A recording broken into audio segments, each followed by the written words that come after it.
waxaan u gudbaynaa haatan falanqayn ku aadan xaaladaha ka soo kordhay xiisadaha colaadeed iyo siyaasadeed ee bariga dhexe.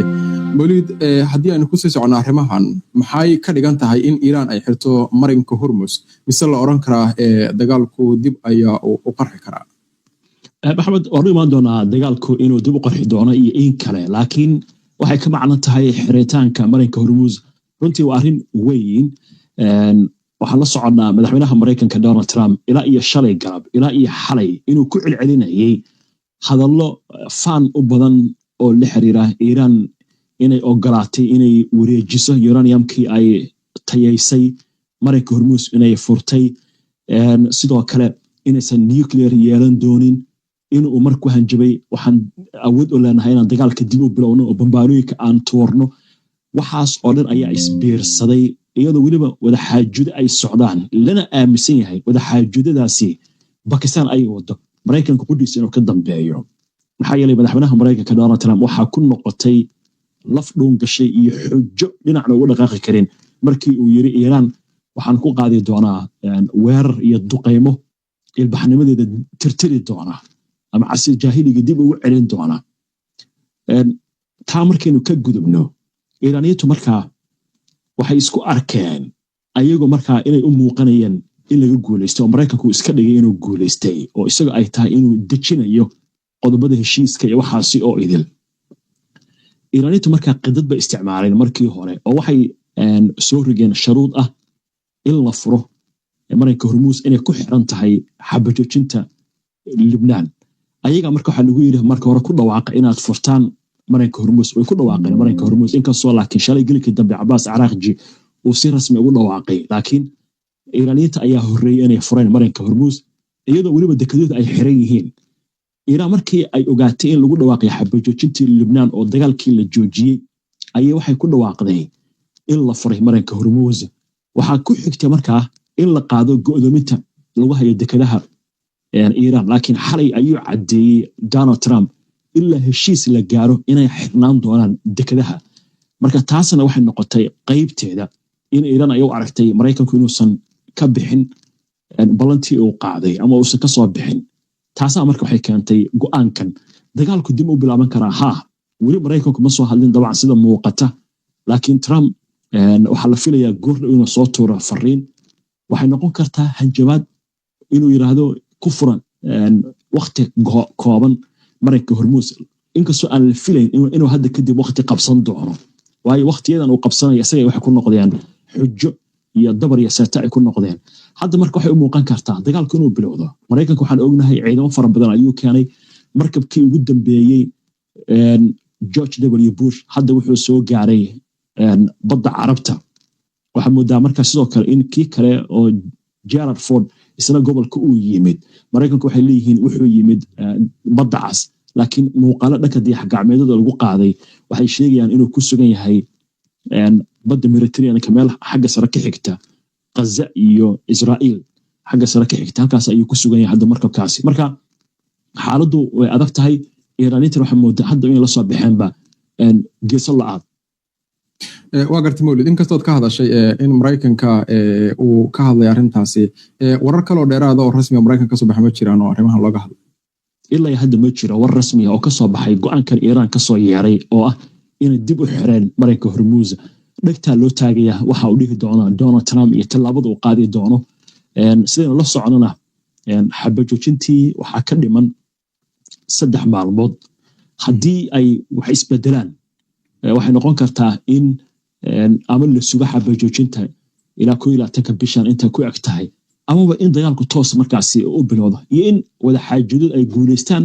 oo Mareykankuna ka qaada xayiraadda Iiraan dekedaheeda uu saaray, Iiraanna ay ogolaataa marinka Hormuz inay furto. markii hore waxaa laga wada hadlayay Iiraan ma ka qaadi kartaa lacaga khidmadaha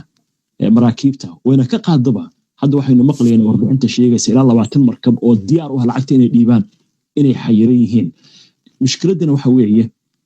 qaybta u dhaxaysa labada badood ee badda Oman iyo badda Iiraan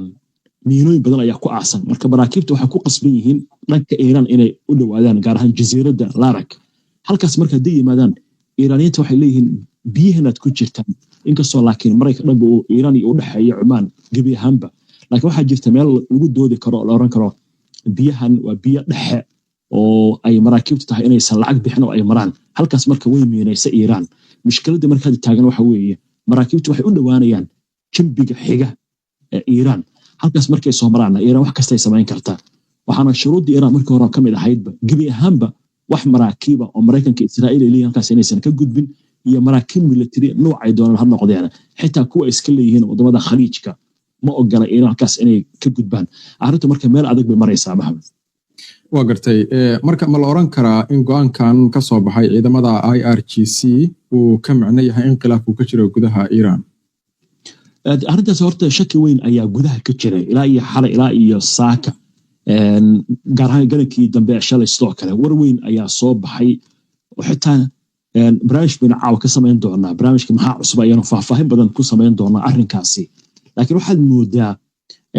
markii Donald Trump uu sheegtay Iiraan diyaar inay u tahay inay wareejiso uraniumkii ay tayeysay oo $20 bilyan la siinayo warbaahinta Iiraan qaar ka mid ah oo raacsan ciidamada IRGC iyo dad shakhsiyaad caan ah iyo xitaa duqa magaalada Tehran waxay ku dhaliileen ergada wada xaajoodka oo Maxamed Baaqir Khalibaaf uu hogaaminayo inay isdiibeen oo ay iibiyeen dhiiggii si hadalka u yiraahdeen shuhadadii oo kamid ahaa Cali Khamenei gudaha marka Iiraan arrintaas waxay ka dhalisay dood aad u adag waxaana muuqanayay xitaa shaki ah Iiraan amuuba ka dhacay nidaam isbedel oo nidaam dowladda ama ka dhacay go'aanka marka ka soo baxay ciidanka waxaa loo arki karaa inuu lid ku yahay qorshahan wada xaajoodka ee galhayanka oo ka yahay gudoomiyaha baarlamaanka Maxamed Baaqir Khalibaaf oo ay qayb ka yihiin sidoo kale Abbas Araghchi oo wasiirka arrimaha dibadda ah in loo arko marka hadaladii Trump uu sheegay oo lahaa waxaan la xaajoonaynaa dad maskax furan oo ka dhiig qabow kuwii hore in loo qaatay marka khilaaf inuu jiro laakiin arrinta waxaa caddeeyey maanta inaysan waxba ka jirin wasiir ku-xigeenka arrimaha dibadda oo hadda ku sugan waddanka Turkiga oo hadda warkeena aynu ka sheekaynanay wuxuu si cad u sheegay in go'aanka ciidamadu uu yahay go'aanka ay aaminsan yihiin marka waxaa laga yaabaa go'aanka laftigiisa inuu yahay midmadow Iiraaniyiin soo dhex galay in meesha looga saarayo oo laleeyahay haddii aynu isla qaadanayna go'aankan aynu ku dhawaaqan inaynu xirnay marinka Hormuus si shakiga meesha looga saaro isla markaasna gebi ahaanba la yiraahdo wadahadallada way xadidan yihiin waayo hadda Iiraan waxay leedahay wadahadallada ka qayb gali mayno marka arrimahaasi oo markaad eegto waxyaalo badan ayaa isku dhex jira inkastoo laakiin Khalibaaf uu ku jiray liiska ay ahayd Israa'iil inay toogato ama ay disho laakiin markii wada xaajoodadii waxa lagu qabanaya Pakistan oo Mareykanku yiraahdeen ninkaas ayaa doonayna in la xaajoodno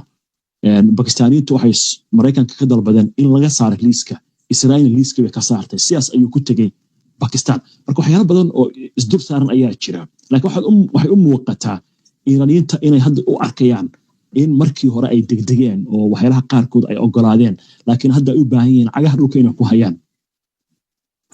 waa gartay ugu dambeyntii Mawlid maxay yihiin waxyaabaha Iiraan ay ku dhagan tahay la xiriira in kulan kale iskugu yimaadaan labada dhinac waa arrinta horta ugu muhiimsan waxay tahay horta xayiraad in laga qaado dekadaheeda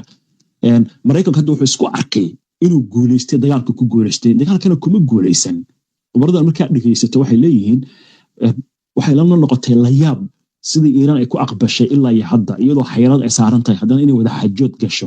horta arrintaas meesha waa laga saaray arrinta kale muhiimka waxa weeyaan Mareykanku hadaladan ku celcelinayo oo dhanka diblomaasiyadda iyo dagaalka iswata inuu joojiyo shuruudaha kale waxay noqon karaan 10 qodob Iiraan ay soo jeedisay oo Trump uu yiri waa kuwa macquul ah oo laga wada hadli karo in laga wada hadlo laakiin Mareykanku wuxuu soo bandhigay qodobo kale sida nagu soo wareejiya uraniumkii aatayeyseen arrinta marka waxay noqotay arrin la yaab leh oo waliba shir jira intuu qabtay Donald Trump uu leeyahay Iiraaniyiintu way ogolaadeen xitaa Iiraaniyiintu markii hore waxay diidanayeen in waddanka lagu wareejiyo uraniumkaasi ha noqdo Ruushka Turkiga Shiinaha qudhiisa xalay buu soo bandhigay si aynu ku sheegnay barnaamijyadeena ugu dambeeyay marka Iiraaniyiintu waxay doonayaan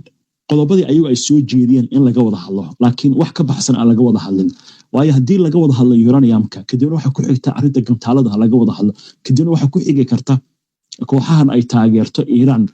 Xisbullah iyo Xamaas iyo Xuutiyiinta in laga wada hadlo marka Iiraaniyiintu waxay u arkayaan in lagu soo guurayo haddii ay gadaal u sikadaan marka go-aankood hadda wuxuu noqday inay dabada geed la galaan oo difaacay galaan ayna soo jeestaan oo yiraahdaan anaga laftigana shuruudahan ayaan wadanaa marka waxaa la arki doonaa sida maraykanku uga jawaabo arrimahani saacadaha soo socda